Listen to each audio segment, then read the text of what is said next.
watch it regardless. A lot of people don't maybe see the problems that we even have with the money supply and don't recognize that, like you just said, a lot of the problems that we have today all go back to the money supply. So in your last piece that you wrote a couple of months ago, which I encourage everyone to go read, I'll link to it in the show notes. It's called Masters and Slaves of Money. And you talked about how really, and you kind of dive into the philosophy of this, but you talk about how money and I should say the counterfeiting of money basically is stealing time. It's stealing time and labor, which is then enslaving people. Tell us about that. Yeah, so we say today, it's common to say that a central bank is printing money, but I would argue that money is a final extinguisher of debt. So it's going to be a bearer asset that's free of counterparty risk, right? That's like what gold is, what silver was. So such that when you deliver this physically possessed asset, which in an accounting perspective would be 100% equity in that asset and 0% liability, right? There's no debt attached to it, that you can satisfy and extinguish a debt with finality. But fiat currency is not that. You always are subjected to counterparty risk in the form of inflation, in the form of currency deauthorization, like we saw in India, where they just overnight turned off the 500 rupee banknote. Mm-hmm. Inflation is counterfeiting, basically. It's the legal form of counterfeiting. Counterfeiting is the illegal form of inflation. They're one and the same. So when a central bank is, quote unquote, printing money, what they're actually doing is counterfeiting currency, because they're creating something that was once redeemable for money, gold or silver, but today has no actual backing.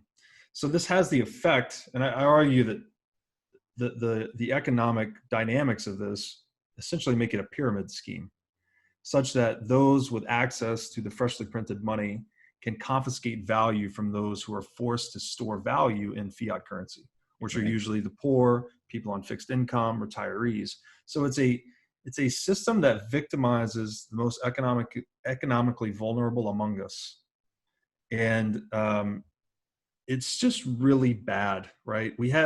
Money is intended to be this fabric of socioeconomic trust, so such that we can interoperate with people without knowing them, right? We can just engage in commercial transactions without needing to know that person and vet their reputation. And it's something you can sacrifice your work for today, knowing that you can redeem it for similar sacrifices from others tomorrow.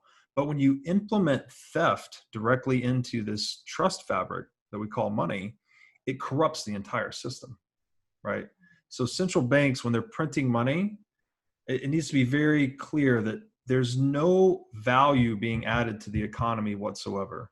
Printing new slips of dollars just reallocates the claims on private property from the bottom to the top. It doesn't create any new wealth in the economy whatsoever. So it's purely a mechanism for theft. And that was I'd say the core aim of this piece is to thoroughly destroy the concept of inflation. Like, I'm really, really tired of intelligent people arguing with me saying that inflation is necessary for a healthy economy. Monetary inflation in a centrally banked world is purely a mechanism for theft. Yeah. Now, you made a quote. You said society always slides towards slavery when the privileged few are able to produce money more cheaply than everyone else. I thought that was a great quote, and it basically kind of sums up what you're saying. But to the point you just made, and people will argue, and I see these comments on my videos all the time, and I guess this is what you're addressing, but people would argue that in order for an economy to grow, the money supply has to expand. And you're saying that's not correct. That is absolutely false. So there's a few ways to think about this. One is money is the measurement system for value. So you could analogize this to the meter or the foot or the mile.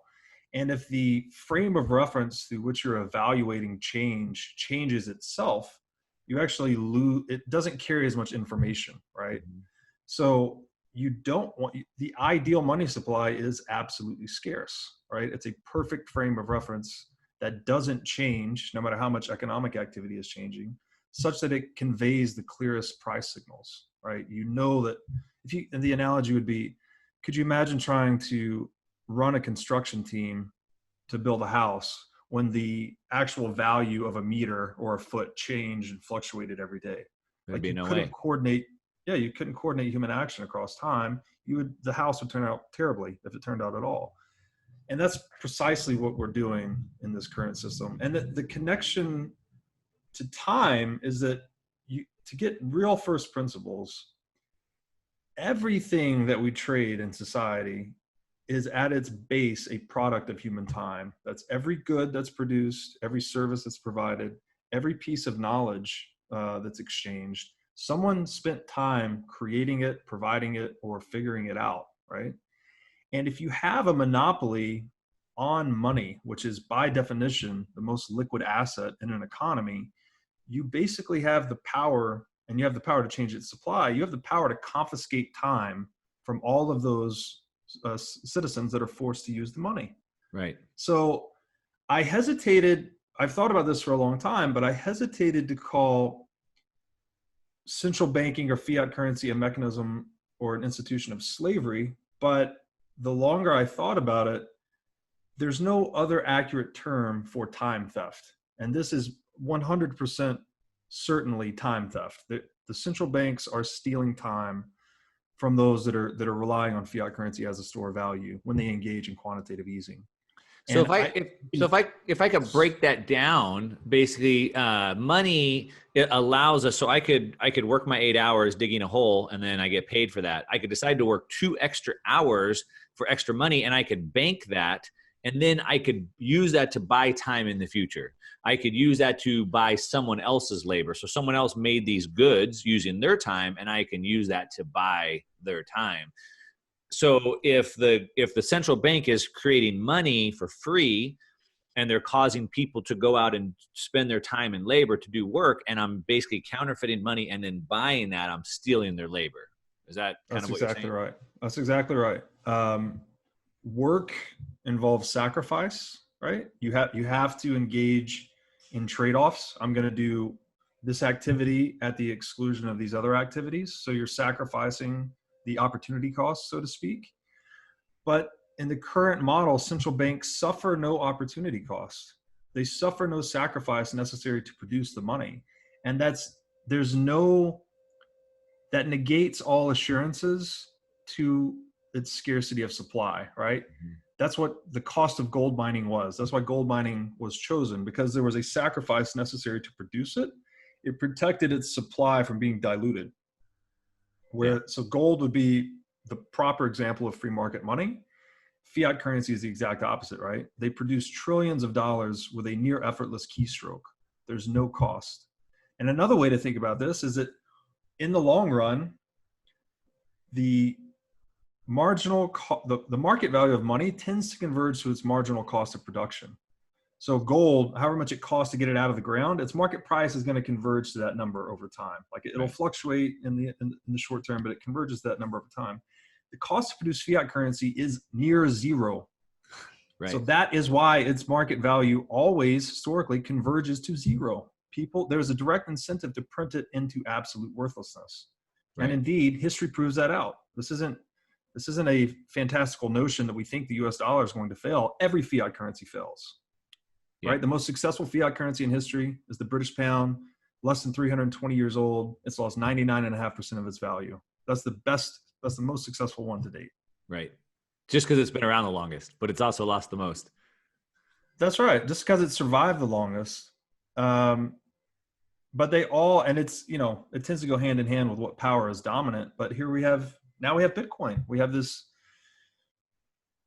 non-state digital base money that can't be inflated. It maximizes the sovereignty of its holder. It can't easily be stolen or confiscated. So it's a real game changer for the macro economy. That piece that you just said, I want to dig in a little bit more to the philosophy, and then I want to figure out why anybody should even care about this. And then I want to dig into what we should be looking at and maybe what we should be doing to protect ourselves and even profit from this. But before, I just want to dig into that point that you just made, where it's not easy confiscatable, because this is something I've been thinking about lately, where like kind of from the beginning of time, you had to worry about like the next village over coming in and killing you and taking your stuff. And then eventually you had like kingdoms, and they'd build walls, and then they would protect you. And if fast forward till today, and really like the role of government is to protect the people. But in a digital future where all my wealth can be stored in an unconfiscatable digital asset, nobody can steal that. And then what do I need government for if their only role was to protect me from the marauders coming to steal from me? So it changes everything. That's right.